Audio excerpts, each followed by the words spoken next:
The Perfectionist's Handbook. Take risks, invite criticism, and make the most of your mistakes. Written by Jeff Szymanski, Ph.D. Narrated by Crisden. Publisher's note: this audiobook will periodically reference figures, tables, and worksheets. To access these materials, refer to the PDF companion to this audiobook. Introduction. During the 6th week studying non-stop for my doctoral candidacy exam, a 2-day test that required 9 hours of essay writing, I had constructed a 3-inch binder filled with notes, articles, and outlines.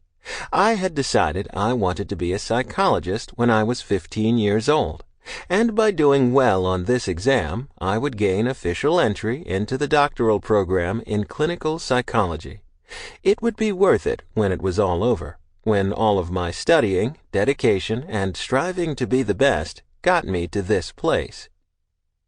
I was thinking about this as I sat on my bed in my 300-square-foot studio apartment with the binder on my lap, when I realized that I had been studying for a while and needed a break.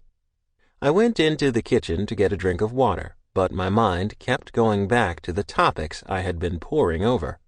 What was the outcome of that depression study? Who developed that anxiety disorders assessment?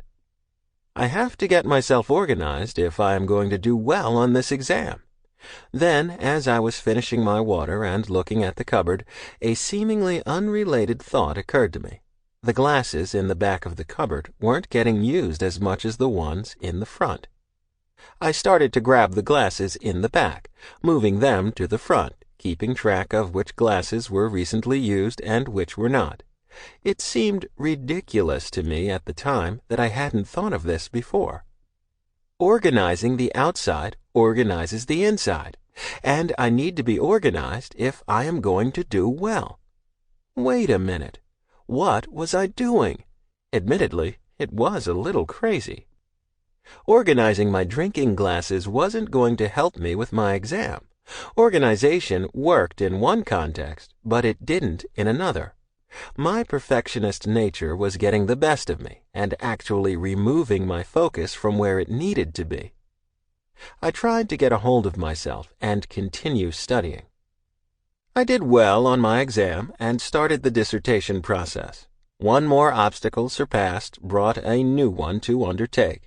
I spent yet another summer sitting on my bed in my little studio apartment, reading article after article, constructing my ideas, building my case, and going into the lab and writing pretty much every day.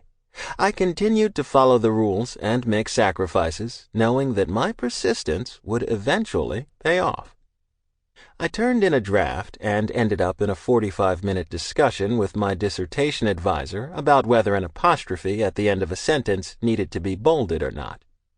We even printed off one copy with the bold font and one without and laid them side by side for comparison. You couldn't tell the difference, but we both agreed that you had to adhere to the proper writing style. I was worried that I would look like an idiot to the rest of my committee and humiliate my dissertation advisor, and I was concerned that the graduate school may not even accept the final draft if I didn't follow the proper style requirements. I was especially paranoid knowing that the committee checked the final document using rulers to make sure that the margins were correct. Talk about attention to detail. Both applying for and making my way through graduate school definitely exacerbated my need for perfectionism. However, I was left wondering exactly how having the right margins and bolding the necessary punctuation had anything to do with reaching my goals and feeling good about the outcome I reached. When had hard work on an innovative project turned into the minutiae of too bold or not too bold? By the time I finished my dissertation, I had changed the file name to godhatesme.doc. Needless to say, graduate school was a very stressful experience for me. In the end, I finished my Ph.D. and even landed a Harvard Medical School internship. Since then, I have gone on to have a successful career as a psychologist, with an appointment at Harvard Medical School and McLean Hospital. I now work as the executive director Sample complete. Ready to continue?